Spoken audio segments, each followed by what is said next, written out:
Ini satu mobil. Satu mobil. Jumlahnya berapa?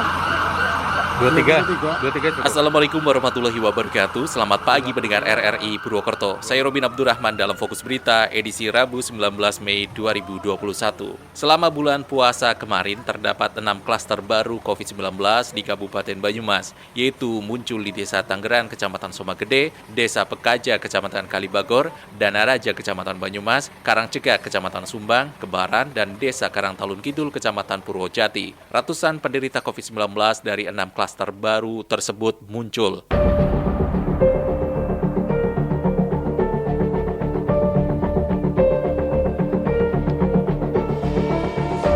Pemerintah Kabupaten Banyumas akhirnya mengambil kebijakan karantina mikro untuk satu RT, yaitu tepatnya RT 1 RW 7, Desa Karangtalun Kidul, Kecamatan Purwojati, Kabupaten Banyumas. Akibat adanya warga di desa tersebut terjangkit COVID-19.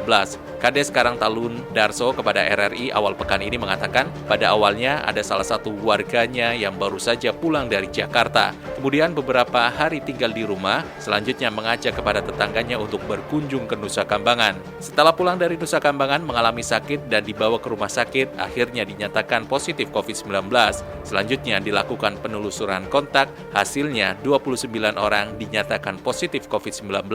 Sisa 29 lah waktu itu. Pokoknya yang jelas swab terakhir tanggal 11 itu 19 orang. Dan kemarin kita sudah kerjasama dengan Dinas Kesehatan dari Polkom Bincang, pemerintah desa merapat ke lokasi ya yang berdesain untuk karena ini banyak, nah ini harus di karantina di Batu Raden. Tapi yang terpapar COVID tersebut menolak, artinya menolak itu ya memang ada beberapa orang yang sudah lansia umur sekitar 80 lebih dan ada juga yang balita. Nah itu yang merepotkan, akhirnya kemarin negosiasi akhirnya minta karantina mandiri. Itu pun ada hitam di atas putih.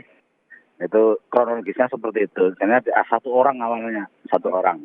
Sebenarnya sebelum bulan puasa waktu itu, sebelum bulan puasa pulang, nah terus jalan-jalan. Artinya mungkin main lah ke Nusa Kambangan, bertiga, terus satu hari sepulang dari sana itu badan terasa panas, terus merasa sesak.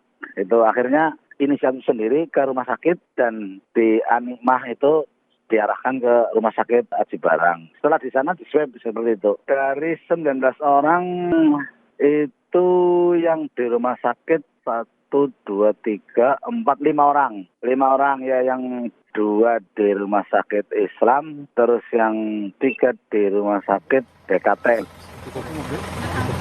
Jumlahnya berapa? 23. 23 cukup.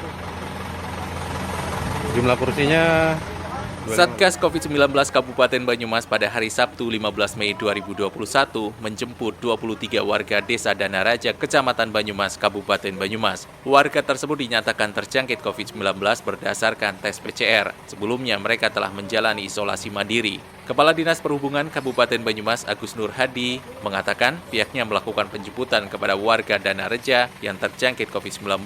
Hal ini dilakukan karena isolasi mandiri sejak tanggal 12 Mei 2021 dianggap tidak efektif, sehingga pihaknya melakukan penjemputan untuk dilakukan isolasi oleh pemerintah Kabupaten Banyumas yang berada di sekitar kawasan wisata Batu Raden. Selain itu, terdapat 3 orang yang dibawa ke RSUD Banyumas untuk mendapatkan perawatan karena mereka termasuk komorbid. Saat ini kita sedang berada di Desa Danaraja, Kecamatan Banyumas untuk melaksanakan penjemputan terhadap 23 warga masyarakat Desa Danaraja yang merupakan jamaah Musola Al-Barokah Desa Danaraja. Ada 26 yang hasil swabnya positif, 3 diantaranya adalah ada gejala sehingga sudah dirawat di Rumah Sakit Umum Banyumas. 23 ini baru saja kita akan bawa ke rumah karantina di Batu Raden.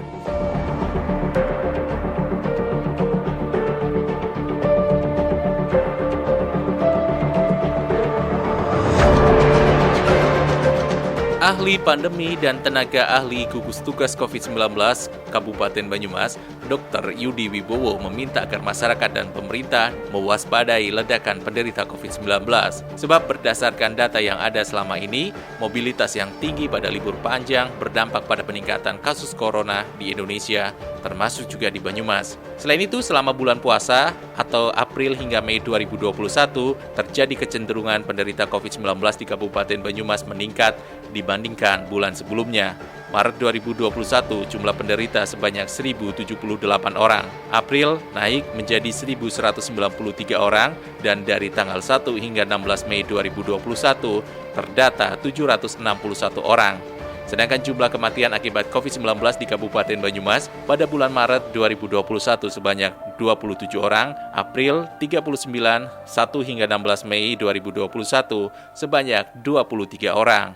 Saya prihatin juga ya, karena memang beberapa kebijakan itu kan menurut saya belum selaras ya. Jadi ada yang bertabrakan, di satu sisi ada larangan mudik, di satu sisi itu dibuka tempat-tempat wisata. Walaupun selalu diminta untuk prokes ketat, tapi itu tidak mudah di lapangan. Terbukti apa? Kemarin tuh banyak sekali ya di media sosial bagaimana tempat wisata terutama pantai itu yang penuh sesak ya. Dan ada yang sebagian besar tidak memakai masker, itu yang saya prihatin sekali. Jadi sekali lagi sebenarnya potensi kerumunan yang bisa meningkatkan resiko penularan COVID ini ya. Jadi dengan kejadian kemarin ya kemungkinan ada kenaikan gitu, mungkin bisa kita lihat nanti di rentang 2 minggu ke depan ya. Apakah memang kasus naik gitu.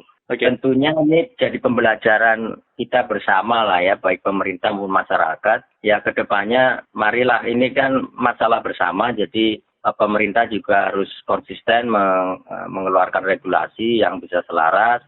Kemudian siapkan tetap ya untuk antisipasi ya, kenaikan kasus, misalnya penguatan 3T, testing tracing, kemudian treatment juga, artinya ruang karantina, isolasi mandiri atau rumah sakit dipersiapkan untuk mengantisipasi jika ada lonjakan kasus. Ya, kemudian masyarakat juga saya harap untuk tetap tidak boleh jenuh ya, untuk tetap taat prokes lah ya. Ya harus bersama-sama menurut saya. Ini khusus berarti tempat karantina, rumah sakit ini yang perlu ini ya dok ya, untuk menekan angka kematian. Betul, 3T-nya diperkuat kembali, testing tracing. Nah, T1-nya kan treatment. Treatment itu kan bisa menyiapkan ruang karantina, ruang isolasi, dan rumah sakitnya sendiri. Jadi itu juga harus disiapkan.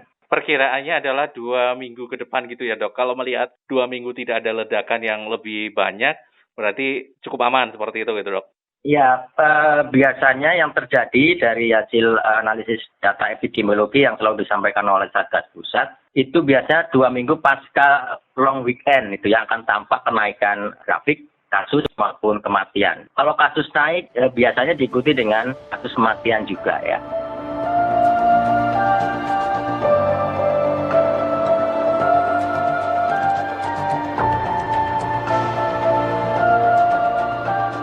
Masyarakat dan pemerintah diminta untuk waspada ledakan COVID-19 selama 2 pekan ke depan atau 1 bulan, sehingga perlu disiapkan fasilitas isolasi dan rumah sakit untuk mengantisipasi adanya penambahan pasien COVID-19 tersebut.